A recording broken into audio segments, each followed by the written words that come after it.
자, 오늘은 우리 마가복음 이제 6장 말씀으로 함께 넘어갑니다. 고향에서 생긴 일이라는 제목으로 함께 이제 살펴보는데요. 우리 옆에 계신 분들에게 한번 이렇게 한번 소개를 합시다. 제 고향은 여기입니다. 자기 고향을 한번 이야기해 주십시다. 고향 자랑 하나씩 하시고. 자, 시작. 자, 자기 고향 이야기 하십시오. 네. 얼른 얘기하십시오. 얼른. 알지만 또 얘기해 주십시오. 네. 우리 원로 목사님하고 사모님은 같은 고향이신 거죠? 같은 동네신 거죠, 말하자면. 네. 옛날에는 대부분 그러셨잖아요.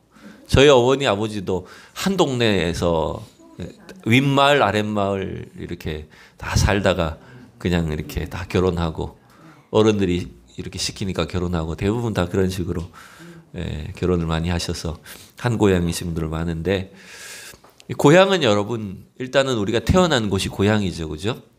그리고 꼭 내가 태어나진 않았어도 부모님이 계신 곳이 고향일 수도 있고, 또 내가 오랫동안 살았던 곳이 고향이 되는 것 같습니다. 그래서 이게 뭐 별로 중요하지 않은 것처럼 느껴지지만 이 동양의 문화에서는 뭐 아마 전 세계가 다 마찬가지일 거예요. 내 고향이 어디다라고 하는 것은 우리에게 서로에게 굉장히 많은 동질감을 주게 하죠. 그러다 보니까 그래도 여러분 낯선 나라나 낯선 곳에 가서 고향 사람 만나면 어떻습니까? 네. 여러분 우리가 이번에 지난 1월 달에 그리스하고 이쪽을 막 갔는데요. 그 사진에 여러분 보셨는지 기억나시는지 모르겠지만 그 그리스에서도 아주 그냥 산골짜기 그런 관광지인데 거기 바위로 된 수도원이 있었잖아요. 메테오라라는 그 수도원 그 계단을 막 오르락 내리락 하는데 한국 소리가 막 한국말이 들리는 거예요. 그 먼 곳에서 여러분 한국말이 들리면 얼마나 반가운지 서로 그냥 막 반갑다고, 해외에서 이렇게 만나니까 참 반갑다고, 어디서 왔냐고 막 그렇게 인사하고 그러는 걸 이제 경험하는 거예요. 이게 그 낯선 환경에서 또 여러 가지 상황 속에서 우리가 같은 출신, 고향을 사람을 만나고 이런 것들이 우리 마음에 참 뭐랄까요? 동질감을 주고 평안함을 주는 거죠. 여러분 오늘 성경에 나오는 예수님은 고향이 어디였다고 말을 합니까? 예수님의 고향 어디였습니까? 네? 주로 예수님은 우리가 예수님을 부르는 이름에서 고향을 유출할 수 있게 되죠. 우리도 우리말에 어느 지역 출신이다. 옛날에 무슨 댁 이렇게 불렀듯이 예수님도 이스라엘 사람들도 나사렛 예수다 이렇게 이제 부르면 예수님이 나사렛 사람이다. 예수님의 고향이 나사렛이다. 이런 식으로 이제 부르게 되는 거죠. 물론 예수님이 태어난 곳은 나사렛은 아니었습니다. 그죠? 어디에서 태어나셨어요? 네, 베들레헴에서 태어나셨지만 그건 태어난 장소일 뿐이고 예수님의 가족들이 함께 살았던 어린 시절을 보냈던 그 고향은 나사렛이었다는 겁니다. 근데 이 나사렛은 그 예수님이 주로 지금 사역하시던 갈릴리 가버나움 지역이나 이 갈릴리 바닷가 마을에서부터 한 30km 정도, 40km 정도 떨어져 있는 것 같아요. 저도 나사렛을 가보긴 했지만 지금은 이런 나사렛이 굉장히 큰 도시 같아요. 꽤 큰 도시로 돼 있더라고요. 근데 아마 예수님 당시에는 그렇게 큰 도시는 아니었을 것 같고 그런 아마 산골짜기의 어떤 동네이지 않았을까 이렇게 추정이 됩니다. 오늘 본문이 예수님이 제자들과 함께 나사렛을 방문하셨다는 것으로 오늘 6장이 시작을 하는데, 이 복음서를 공간복음을 쭉 비교해서 살펴보면 예수님이 나사렛을 방문하신 오늘 이 마가복음 6장에 나오는 이 장면은 사실은 첫 번째가 아닌 것처럼 보여요. 마태복음 4장이나 누가복음 4장에 보면 거기도 예수님이 나사렛을 방문하셨다는 기록이 잠깐 나와 있는데, 물론 약간 비슷한 측면도 있지만 좀 시기가 다른 걸 알 수가 있어요. 자, 보시면 누가복음 4장에 보면 여기도 예수님이 나사렛을 방문하셨다는 이야기가 있는데요. 이때는 예수님이 마귀에게 시험을 받으시고 나서, 시험을 이기시고 나서 그 직후에 나사렛으로 가신 거로 되어 있어요. 아직 제자들을 선택하기 전이었다는 거죠. 근데 마가복음 6장에는 오늘 여러분 누구와 함께 가셨다고 돼 있냐면 제자들도 따르니라 그랬어요. 즉 제자들과 함께 가셨다고 돼 있는 거죠. 그러니까 이게 만약입니다. 누가복음 4장에 나사렛을 가신 것과 마가복음 6장에 나사렛을 간 것이 다른 시기였다고 하면 어쩌면 이 누가복음 4장이 첫 번째였다고 볼 수 있는 겁니다. 지금 예수님 공생의 사역을 시작하시고 나서 나사렛을 처음 가신 것이 누가복음 4장이라고 볼 수 있는 거죠. 자, 우리 누가복음 4장을 참고로 한번 읽어봅시다. 시작. 예수께서 그 자라나신 곳 나사렛에 이르사 안식일에 늘 하시던 대로 회당에 들어가사 성경을 읽으려고 서심해 선지자 이사야의 글을 들이거늘 책을 펴서 이렇게 기록된 데를 찾으시니 곧 주의 성령이 내게 임하셨으니 이는 가난한 자에게 복음을 전하게 하시려고 내게 기름을 부으시고 나를 보내사 포로된 자에게 자유를 눈먼 자에게 다시 보게 함을 전파하며 눌린 자에게 자유롭게 하고 주의 은혜의 해를 전파하게 하려 하심이라 하였더라. 아멘. 여러분 예수님이 지금 공생의 사역을 시작하실 때에 예루살렘 성전에서 그랬지만 이 누가복음 4장에서도 나사렛 회당에서도 선지자 이사야의 이사야서의 말씀을 읽으시면서 그 이사야의 예언이 바로 누구를 가리키는 거라고 설명하는 겁니까? 결국은 예수님 자기 자신이 오심으로 인해서 하나님이 약속하신 하나님의 나라가 이 땅 위에 이루어졌다라고 하는 걸 가르쳐 주려고 하는 거예요. 근데 지금 이 나사렛 사람들은 지금 이 자기 동네 출신은 예수가 갑자기 나타나서 선지자 이사야의 글을 이야기하고 그 선지자 이사야의 예언이 성취되었다는 것을 말할 때에 그들은 전혀 그걸 받아들일 수가 없었던 겁니다. 그래서 여러분 우리는 19절까지만 읽지만 이 누가복음 4장 그 뒷부분을 읽어보면 이 사람들이 막 분노합니다. 나사렛 사람들이 화를 냅니다. 너는 분명히 이 목수 요셉의 아들인데 아주 가난하고 천한 그 집안에서 태어난 아들인데 네가 무슨 하나님의 아들이라고? 막 이렇게 화를 내면서 어떻게 하냐면요. 예수님을 끌고 나사렛 있는 동네 끝에 그 절벽에 예수님을 떨어뜨리려고 합니다. 그런 내용이 누가복음 4장에 기록되어 있어요. 그래서 나중에 이스라엘 가보시면 이렇게 버스를 타고 나사렛 동네를 굽이굽이 들어갑니다. 굉장히 산골짜기에 있어요. 들어가다 보면 가이드가 그렇게 설명해줘요. 아마 이 언덕이 아니었을까요? 이렇게 말합니다. 그 절벽쯤이 아니었을까요? 예수님을 떨어뜨리려고 했던 데가 여기 아니었을까? 이렇게 이야기를 하더라고요. 그래서 결국 예수님은 다시 나사렛에서 갈릴리로 나오셔서 이제 가버나움을 중심으로 사역을 하신 것으로 기록되어 있어요. 그래서 오늘 마가복음 6장에 나오는 이 나사렛에 들어가신 것은 두 번째 들어가신 거라고도 볼 수 있다는 거죠. 우리 1절부터 3절을 또 한번 읽어봅시다. 시작.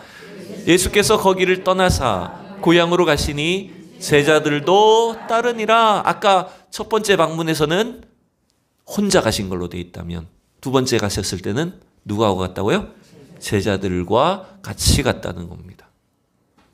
여러분 성경의 지문이나 상황이 아무 의미 없이 기록된 것이 아니라는 걸 아셔야 됩니다. 예수님이 제자들을 데리고 다시 나사렛으로 가셨다는 것은 나사렛에 가시면 다시 배척당하실 것을 알면서도 가셨다는 것은 어떤 의도들이 있을까요? 그것은 여러분 나사렛 사람들을 향한 의도도 물론 있으시겠지만 자신과 함께 가는 제자들을 가르치시려는 의도도 있을 거라는 겁니다.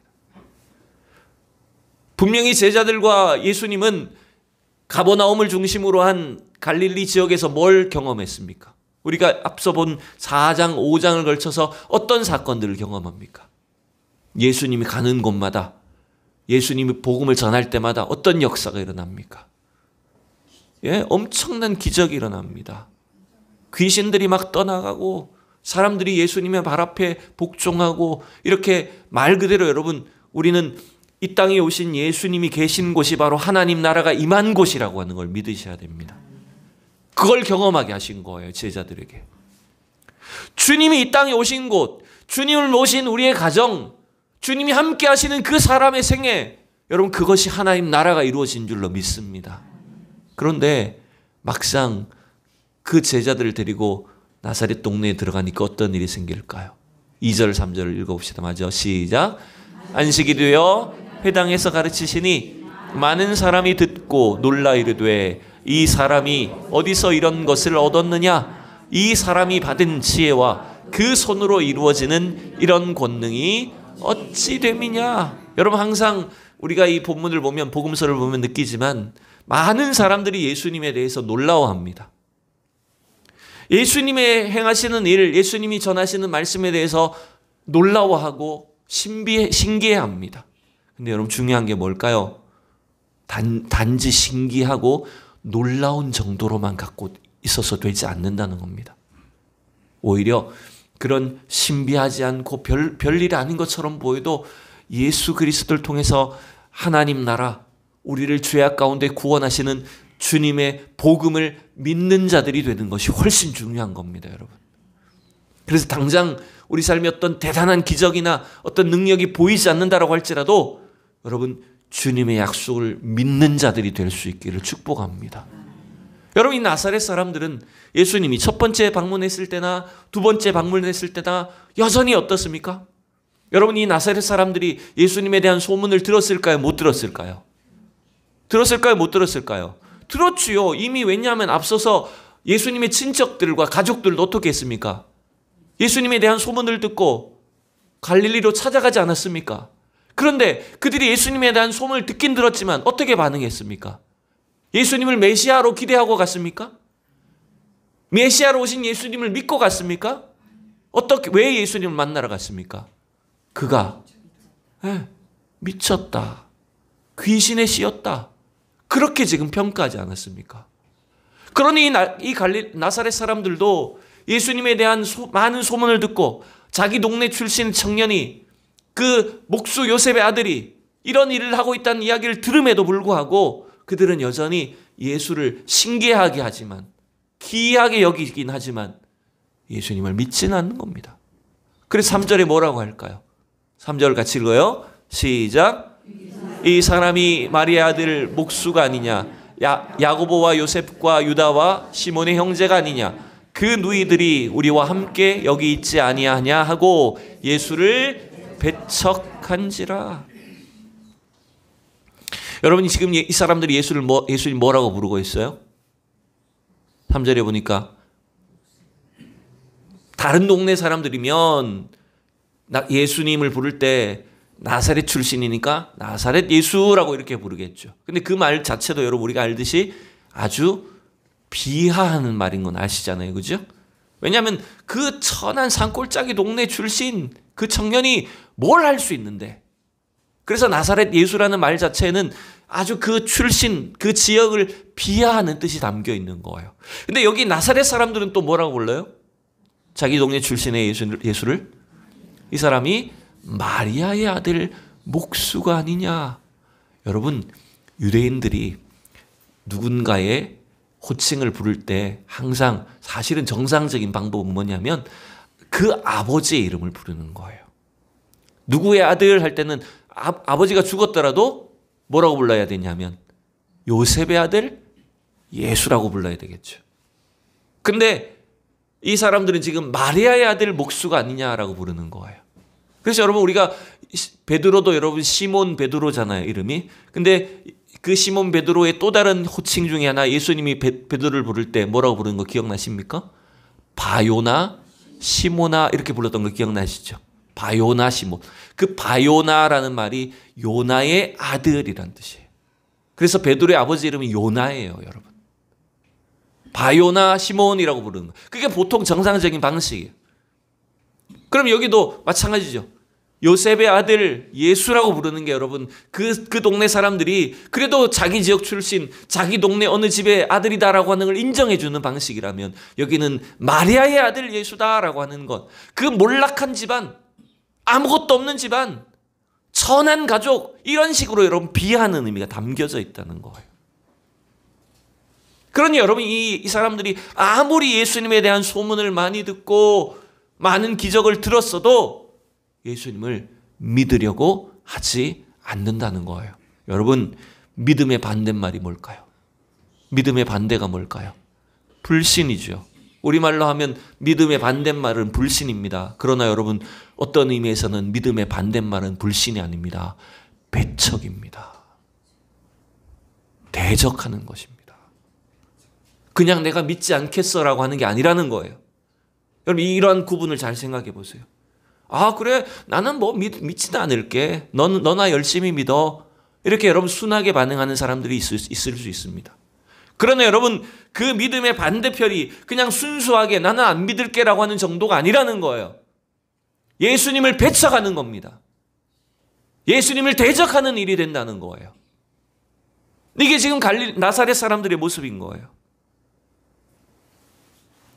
왜 이 사람들은 예수님을 배척합니까? 오늘 예수님 4절에 말한 것처럼 어때요? 선지자가 자기 고향과 자기 뭡니까? 정확한 구절에 지금 자막이 없어서 그래요. 친척과 자기 집 외에서는 존경을 받지 못함이 없느니라. 이게 이제 구약 성경에도 나오는 말씀이고, 이게 유대인들의 오랜 속담과 같은 이야기죠. 네. 보통 목사님들이, 저도 마찬가지지만 제일 부담스러운 설교가 언제인지 압니까? 네. 고향에 갔을 때. 또 제일 부담스러운 설교가 언제인지 압니까? 목사님들 앞에 설교할 때. 다 목사님들이야. 다 장로님, 목사님들만 있는 그런 모임에 가서 여러분, 내가 그래도 목사라고 해서 설교를 하지만 굉장히 부담스러운 겁니다. 네. 더군다나 여러분, 고향에 가면, 저도 뭐 고향 시골교회가 있지만, 시골교회 가면 시골교회 어른들만 쫙 남아 계신데, 그 어른들은 제가 빨가벗고 태어났을 때부터 다 알잖아요. 어릴 때 내가 무슨 장난을 쳤는지, 어떻게 어린 시절 보냈는지 다 보고 알고 계시잖아요. 그 어른들께 여러분 설교를 하라고 하면 그게 참 부담스러운 거예요. 제가 고향교회에서 설교를 한 번 해봤나 두 번 해봤나 그런 것 같은데, 어떻게 설교했는지 정신이 없어요, 여러분. 막 정신없이 설교를 하는 거예요. 근데 여러분, 이건 우리 인간의 상황도 그런데, 이 말씀은 여러분 단순히 우리 인간의 상황을 말하는 게 아니에요. 이 땅에 오신 예수님을 통해서 이런 일들이 이루어진다는 겁니다. 여러분, 이게 참 이상한 일인 거예요. 그래서 5절에 보면 예수님이 그 나사렛에서는 아무 권능도 행하실 수가 없으셨다. 다만 소수의 병자만 고치셨다. 여러분, 갑자기 예수님의 능력이 줄어드는 겁니까? 예수님의 힘이 사라져버린 겁니까? 고향에는? 그 옛날에 슈퍼맨 영화에 보면 슈퍼맨이 고향 동네에서 가져온 돌을 만지면 능력이 없어져 버려요. 그런 내용이 나옵니다. 고향에서 저 슈퍼맨이 온 그 어느 우주에서 온 그 광물을 슈퍼맨 옆에 갖다 놓으면 슈퍼맨이 힘을 못 쓰는 그런 영화가 있죠. 예수님이 갑자기 고향 동네에서는 힘을 잃어버리신 걸까요? 아니에요. 왜 예수님이 아무 권능을 발휘할 수 없으셨을까요? 뭐가 문제일까요? 믿지 않았기 때문이라는 겁니다. 사실 몇 가지 이유가 있어요. 지금 이 나사렛 사람들은 그저 예수님에 대해서 신기하고 놀라긴 하지만 그 이상으로 넘어가지 못하는 겁니다. 그저 자기의 어떤 필요만을 위해서 자기에게 이익이 되는 것만 추구할 뿐이지 예수님을 전혀 믿음의 대상으로 여기지 않고 있다는 거예요. 그래서 여러분 6절에 보면 이제 어떻게 될까요? 자, 6절 다 같이 시작. 그들이 믿지 않음을 이상히 여기셨더라. 이에 모든 촌에 두루 다니시며 가르치시더라. 여러분, 저는 이 구절이 제일 오늘 저녁에 가슴 아픈 구절이에요. 예수님 어떻게 여기셨다고요? 그들이 믿지 않음을 이상히 여기셨더라. 여러분, 이게 얼마나 참 앞뒤 상황과 맞춰보면 얼마나 아이러니하고 상반되는 일인지를 우리가 알 수 있어요. 왜 그렇죠? 아까도 설명드렸지만 5장만 넘어가 봐도, 바로 앞장이었던 5장만 봐도 어떤 일이 있었습니까? 그 거라사 광인, 군대 귀신 들린 자가 예수님의 그 말씀 앞에 그 군대 귀신이 복종하는 역사가 일어나지 않았습니까? 이방인. 그리고 다시 건너와서 갈릴리 건너편으로 왔을 때 회당장 야이로의 12살짜리 딸이 죽었는데, 죽었다는 것은 뭡니까? 끝났다는 겁니다. 죽음의 권세 앞에 완전히 사로잡혔다는 겁니다. 근데 어떤 일이 생깁니까? 예수님이 그 죽음 앞에 죽음의 손을 얹었을 때 죽어버렸던, 끝나버렸던 인생이 살아납니다. 그 다음에 여러분, 12해 동안 혈루증에 걸려서 완전히 망해버린 인생인 이 여인이 예수님 옷자락에 손을 댈 때 그 믿음을 통해서 어떤 역사가 나타납니까? 그 여인이 구원받게 됩니다. 그런 엄청난 믿음의 역사가 있었던 것에 반해 정작 고향 동네 사람들은, 나사렛 사람들은 어떻게 됐다고요? 그들이 예수님을 믿지 않았다는 거예요. 이상히 여기셨다는 이 표현이 여러분 가장 극적으로 반대쪽으로 기록된 것이 마태복음 8장에 보면 나옵니다. 반대로 예수님 이상히 여기신 거예요. 이 사람들이 믿지 않는 것이 참 신기하다, 너무나 이상하다라고 여기셨다면, 반대로 전혀 믿음이 없을 것 같은 사람이 믿을 때 하나님, 주님은 또다시 이상하게 여기신 거예요. 마태복음 8장을 여러분 잠깐 봅시다. 우리가 잘 아는 사건이 하나 나와요. 다 같이 읽어봅시다. 예수께서 가버나움에 들어가시니 한 백부장이 나와 간구하여 이르되, 주여, 내 하인이 중풍병으로 집에 누워 몹시 괴로워하나이다. 이르시되, 내가 가서 고쳐주리라. 백부장이 대답하여 이르되, 주여, 내 집에 들어오심을 나는 감당하지 못하겠사오니 다만 말씀만 하옵소서.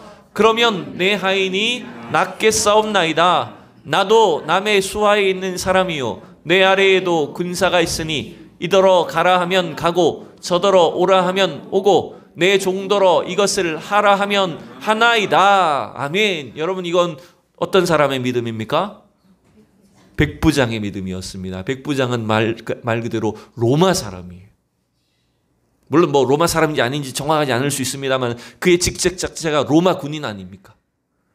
그 로마 군인이 예수님 앞에 자기 종을 살려달라고, 고쳐달라고 구하는데, 주님, 저희 집에 안 오셔도 말씀만 하셔도 낫겠습니다.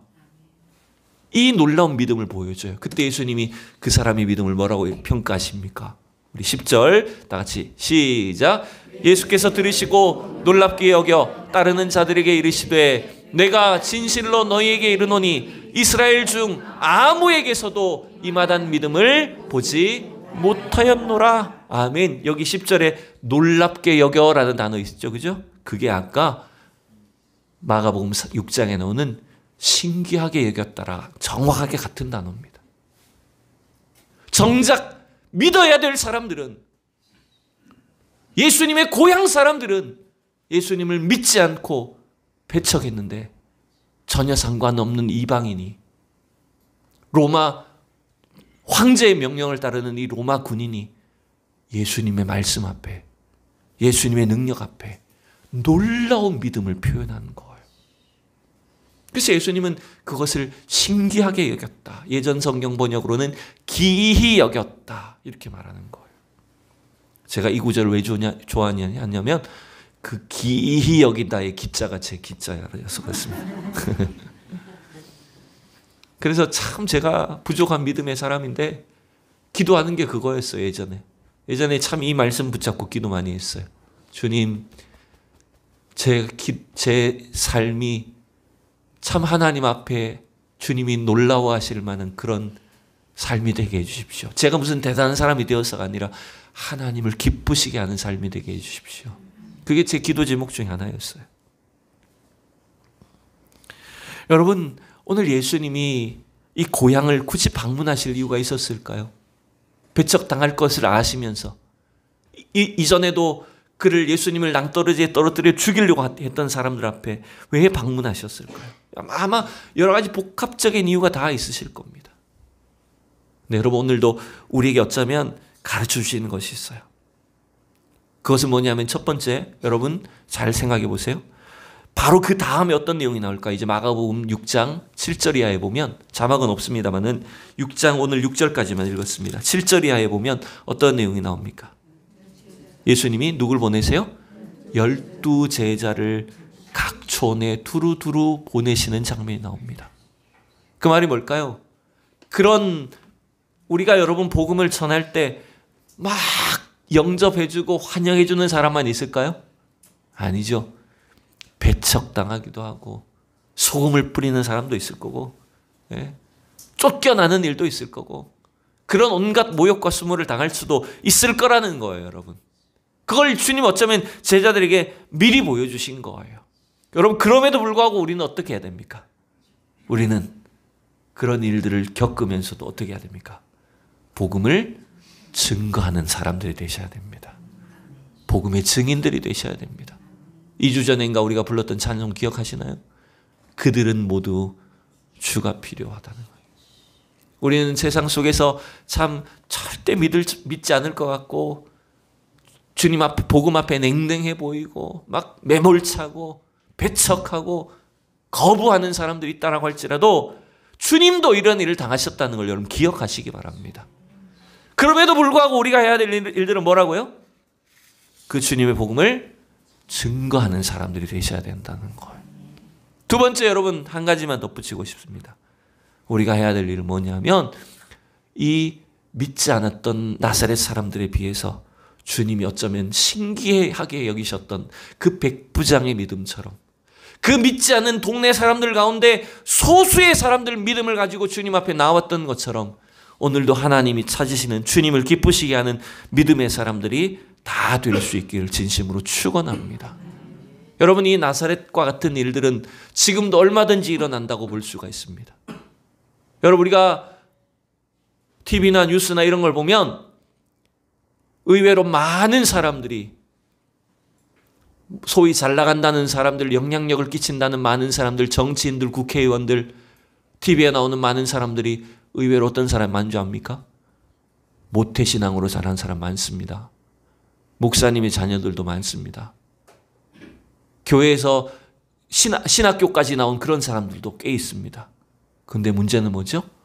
그분들이 성경에 대해서 누구보다 잘 알고 있고, 기독교 교회 안에 일어나는 어떤 일들을 자기들이 너무나 잘 알고 있다는 것 때문에 어떻게 할까요? 예수 그리스도의 복음을 오히려 거부하는 사람들로 살고 있습니다. 교회를 핍박하는 사람들도 돼 있습니다. 그 사람 많아요, 여러분. 국회의원들 중에도 여러분 무슨 신학교 나오고 무슨 목사님 자녀고 이런 사람 얼마나 많은지 모릅니다.